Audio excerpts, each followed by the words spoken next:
जय श्री राम दोस्तों क्या एकता कपूर और शिल्पा शेट्टी जो कभी भारतीय संस्कृति और सनातन धर्म का खुला उल्लंघन किया करती थी, अब अचानक से धर्म के रक्षक अब बन चुके हैं।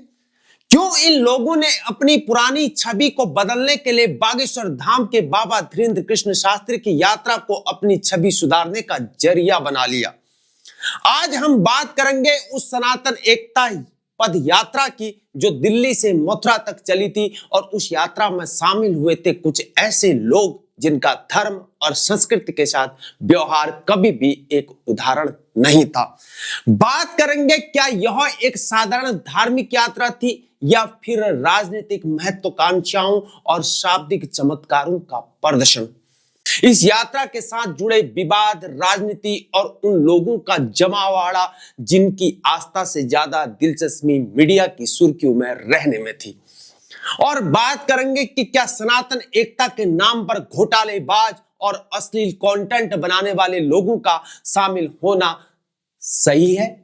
आज हम इस वीडियो में इस मुद्दे की गहराई से चर्चा करेंगे।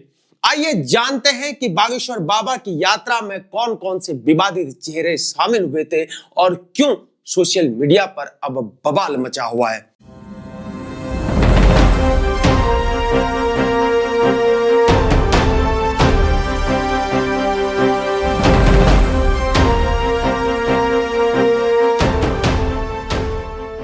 नमस्कार मेरे दोस्तों, स्वागत है आपका हमारे इस चैनल पर। आज हम एक ऐसे मुद्दे पर चर्चा करेंगे जो पूरे देश में चर्चा का विषय अब बन चुका है। इस वीडियो में हम बात करेंगे कि धीरेंद्र शास्त्री की सनातन एकता पद यात्रा के बारे में, और इस यात्रा में नेताओं, अभिनेता और क्रिकेटर्स के शामिल होने के साथ साथ कुछ ऐसे चेहरे भी आए जिनके बारे में सोशल मीडिया पर बवाल मचा हुआ है। तो आखिर क्या है इस यात्रा में शामिल होने वाले विवादित लोगों का खेल, आइए जानते हैं। 7 नवंबर को बागेश्वर धाम के पीठाधीश्वर धीरेंद्र कृष्ण शास्त्री जी ने सनातन एकता पद यात्रा की शुरुआत की दिल्ली से। यह यात्रा अब तक काफी सुर्खियों में है और रहेगी, और इसमें शामिल होने वाले की लिस्ट भी बहुत बड़ी है। अभिनेता Shilpa Shetty, TV producer Ekta Kapoor, cricketer Shikhar Dhawan और अभिनेता राजपाल यादव जैसे मशहूर चेहरे इस यात्रा में शामिल हुए थे। यहां तक कि लाखों लोग भी यात्रा में शामिल हुए। लेकिन इस यात्रा के साथ एक बड़ा विवाद अब जुड़ चुका है। सोशल मीडिया पर इस यात्रा को लेकर बहस छिड़ी हुई है, खासकर उन चेहरों को लेकर जो यात्रा में शामिल हुए। एक तरफ जहां शिल्पा शेट्टी और एकता कपूर जैसी मशहूर हस्तियां यात्रा में शामिल हुए, तो वहीं दूसरी ओर इन पर कई आरोप भी लगे हुए हैं। शिल्पा शेट्टी और एकता कपूर का नाम कई बार विवादों में आ चुका है। एकता कपूर तो कथित तौर पर अश्लील कंटेंट के लिए जानी जाती है, और शिल्पा शेट्टी भी कई बार विवादों का हिस्सा बन चुकी है। अब सवाल यह उठता है कि इन लोगों को सनातन एकता की इस यात्रा में क्यों शामिल किया गया। एकता कपूर जो भारतीय टेलीविजन की जानी मानी प्रोड्यूसर है, और शिल्पा शेट्टी जिनके पति पॉर्न फिल्म के बिजनेस में शामिल थे, अब धर्म के प्रचारक बन गए हैं। क्या यह सिर्फ एक छवि सुधारने की कोशिश की जा रही है या फिर कुछ और मामला है? धीरेंद्र शास्त्री जिन्हें बाबा बागेश्वर के नाम से जाना जाता है, उन्होंने इस यात्रा को आस्था और सनातन हिंदू एकता का प्रतीक बताया। लेकिन क्या यह वाकई में सिर्फ आस्था के लिए था? क्या यह यात्रा सिर्फ एक प्रतीकात्मक यथार्थ था, जहां संविधान और भारतीय लोकतंत्र को एक तरफ रखकर हिंदू राष्ट्र की मांग की गई? आइए पहले जानते हैं कि क्या है बागेश्वर धाम की सनातन एकता पद यात्रा, जो 7 नवंबर से शुरू हुई थी और 16 नवंबर को मथुरा में इसका समापन हुआ था। इस यात्रा में बाबा धीरेंद्र शास्त्री ने भारत को हिंदू राष्ट्र बनाने का संकल्प लिया।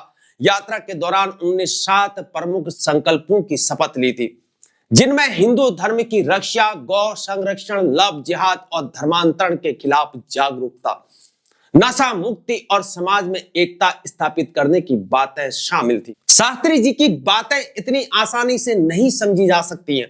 जब वे इस यात्रा को राजनीतिक नहीं बताते हैं, वहीं उनकी बातें क्या हिंदू राष्ट्र की मांग और कृष्ण जन्मभूमि की मुक्ति सीधे सीधे राजनीति से जुड़ी हुई लगती हैं। लेकिन सबसे ज्यादा चर्चा में रही एकता कपूर और शिल्पा शेट्टी, ये दोनों महिलाएं जिन्होंने कभी भारतीय संस्कृति के नाम पर अश्लीलता और विवाद खड़ा किया, अब सनातन धर्म की बातें करती नजर आ रही हैं। एकता कपूर की ऑल्ट बालाजी, जो एक कंट्रोवर्शियल ओटीटी प्लेटफॉर्म्स है, उसको सेंसरशिप और बैन का सामना करना पड़ा क्योंकि उन्होंने वहां अश्लीलता की सीमा पार कर दी थी और कर रही हैं। वहीं शिल्पा शेट्टी का नाम उस समय उछला था जब उनके पति राज कुंद्रा पोर्न फिल्म बनाने और बेचने के बिजनेस में शामिल हुए थे, मनी लॉन्ड्रिंग में। क्या यह सच में सनातन धर्म का प्रचार है या सिर्फ छवि सुधारने की कोशिश की जा रही है? शिल्पा शेट्टी ने खुद को एक हिंदू और क्षत्रिय के रूप में पेश किया। एकता कपूर ने शास्त्री जी के सनातन प्रतीकवाद की तारीफ की और अपने नए एप्लीकेशन का प्रचार किया। लेकिन क्या ये स्टार्स वाकई में आस्थावान थे या बस सार्वजनिक नजरों में बने रहने के लिए इस यात्रा का हिस्सा बने हुए थे? यहां सवाल उठता है कि क्या ये दोनों लोग सच में सनातनी हैं? क्या इस तरह से धर्म का इस्तेमाल अपनी छवि को सुधारने और गंदगी को छुपाने के लिए किया जा सकता है और किया जा रहा है? एकता कपूर और शिल्पा शेट्टी के पति, जिनके शो और कार्यों ने कभी भारतीय संस्कृति को नुकसान पहुंचाया है, आज एकता यात्रा में क्यों शामिल हो रहे थे? क्या यह सिर्फ एक ढोंग है या फिर इन्हें सच में धर्म के प्रति अब जागरूकता आ चुकी है? हमारे समाज में धर्म का पालन करने वाले लोग चाहते हैं कि उनका आदर्श और आचरण उनके कार्यों में साफ तरह से दिखे। यदि आप सनातन धर्म की रक्षा की बातों को क्या करते हैं, तो आपके व्यक्तिगत जीवन और कार्यों में भी वही प्रतिबिंब होना चाहिए। लेकिन जब आप ऐसे लोग धर्म के रक्षक बनते हैं जिन्होंने पहले धर्म और संस्कृति का मजाक उड़ाया हो, तो यह संदेह को पैदा करता है। क्या यह सच में धर्म का पालन है या सिर्फ अपने अतीत को छुपाने का एक जरिया और एक तरीका है? सोशल मीडिया पर इस मुद्दे को लेकर यूजर्स ने अपनी अपनी प्रतिक्रिया को दिया है।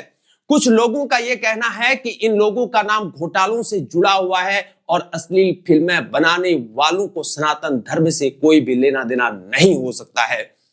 एक यूजर ने सोशल मीडिया पर यह पोस्ट करते हुए कहा कि शिखर धवन, शिल्पा शेट्टी, एकता कपूर और राजपाल यादव जैसे लोग पहले से ही इस यात्रा में शामिल हो चुके थे, जो खुद विवादों में हैं। और दूसरे यूजर ने वीडियो शेयर करते हुए यह लिखा कि धीरेन्द्र कृष्ण शास्त्री जी, क्या यह आपके संस्कार का हिस्सा है? अब बात करते हैं कि शिल्पा शेट्टी और एकता कपूर ने इस यात्रा में शामिल होने के बाद क्या कहा। शिल्पा शेट्टी ने यह कहा था कि मैं महाराज जी के साथ हूं, बस एक फोन की दूरी पर हूं, जब बुलाएंगे मैं हाजिर हो जाऊंगी। मैं एक हिंदू हूं और मुझे सनातनी होने पर गर्व है। वहीं एकता कपूर ने यह कहा कि जो प्यार से सिखाता है, जो अपनापन बताता है, वही हिंदू धर्म है। मैं एक लड़की हूं, एक बड़ी कंपनी भी चलाती हूं और मैं गर्व से कहती हूं कि मैं सनातनी हूं। तो सवाल यह है कि क्या इस यात्रा में इन विवादित चेहरों का शामिल होना क्या सही है? क्या ये लोग सच में सनातन धर्म के प्रचारक हैं या यह सिर्फ एक राजनीतिक और व्यक्तिगत एक रणनीति है? यात्रा के दौरान दिल्ली की हवा इतनी जहरीली हो गई थी कि सार्वजनिक स्वास्थ्य अधिकारियों ने चेतावनी दी थी। लेकिन इस प्रदूषण में हजारों लोग बाबा के साथ यात्रा कर रहे थे, जिनकी आस्था शायद ही उन्हें इस प्रदूषण से बचा रही थी। और इस सांस्कृतिक यात्रा के चलते राष्ट्रीय राजमार्ग पर यातायात भी प्रभावित हुआ था। क्या यह आस्था थी या बस एक राजनीतिक प्रदर्शन था? आस्था का दिखावा करते हुए यह यात्रा राजनीति की अजनबी दुनिया को भी आकर्षित कर रही थी। हरियाणा के मुख्यमंत्री मनोहर लाल खट्टर, मध्य प्रदेश के मुख्यमंत्री मोहन यादव और कई भाजपा मंत्रियों ने इस यात्रा में पार्टिसिपेट किया और हिस्सा लिया। क्या यह उनका आस्थावान समर्थन था या फिर वे इस अवसर का लाभ उठाने के लिए थे? शास्त्री ने इस यात्रा को आस्था और संस्कृति के पुनर्निर्माण के रूप में प्रस्तुत किया था, लेकिन हकीकत कुछ और ही थी। यात्रा का असली उद्देश्य आस्था नहीं, बल्कि क्या यह व्यक्तिगत महत्वाकांक्षा और राजनीति का प्रदर्शन था। राजनीतिक नेताओं का कहना था कि वे संविधान को मानते हैं, लेकिन यात्रा के दौरान बार बार हिंदू राष्ट्र की बात कही जा रही थी। क्या यह महज एक प्रतीकात्मक कदम था या एक बड़ा राजनीतिक संदेश दिया जा रहा था? जब हजारों लोग प्रदूषण और यातायात की समस्याओं से जूझ रहे थे, तो वही नेता और अभिनेता अपनी शाही सुरक्षा के साथ यात्रा का हिस्सा बने थे। क्या यह सही था? क्या आस्था को राजनीति के साथ मिलाना सही था? क्या यात्रा ने यह दिखाया कि कभी कभी आस्था का पर्दा सिर्फ एक आस्तीन की तरह होता है, जिसे राजनीति और व्यक्तिगत महत्वाकांक्षाओं के लिए इस्तेमाल किया जाता है? क्या यह एक धार्मिक यात्रा थी या एक राजनीतिक यात्रा थी? इसका सही जवाब शायद उन लोगों के पास है जो इसके पीछे खड़े थे। मेरे दोस्तों, यह एक गंभीर मुद्दा है और इसमें बहुत से पक्ष हैं। हमें इस यात्रा और उसमें शामिल हुए लोगों के बारे में ज्यादा सोचना चाहिए। आप इस मुद्दे पर क्या सोचते हैं? क्या आपको लगता है कि घोटालेबाज और अश्लील कंटेंट बनाने वाले लोग सनातन धर्म के प्रचार में शामिल हो सकते हैं? आपको क्या लगता है कि क्या बाबा बागेश्वर की यात्रा सच में सिर्फ एक धार्मिक यात्रा थी या कुछ और थी? अगर आपको इस वीडियो से कुछ सीखने को मिला हो या इस मुद्दे पर आपके मन में कोई सवाल हो, तो कमेंट्स में अपनी राय को जरूर साझा करें। और ऐसे और कंट्रोवर्शियल मुद्दों के बारे में जानने के लिए हमारे चैनल को सब्सक्राइब करना ना भूलें। अगर आप हमारे चैनल पर नए हैं तो बेल आइकॉन दबाएं, ताकि ऐसे ही कंटेंट की जानकारी आपको हमेशा मिलती रहे। मिलते हैं अन्य रिपोर्ट के साथ, तब तक बने रहे हमारे साथ। जय हिंद, भारत माता की जय।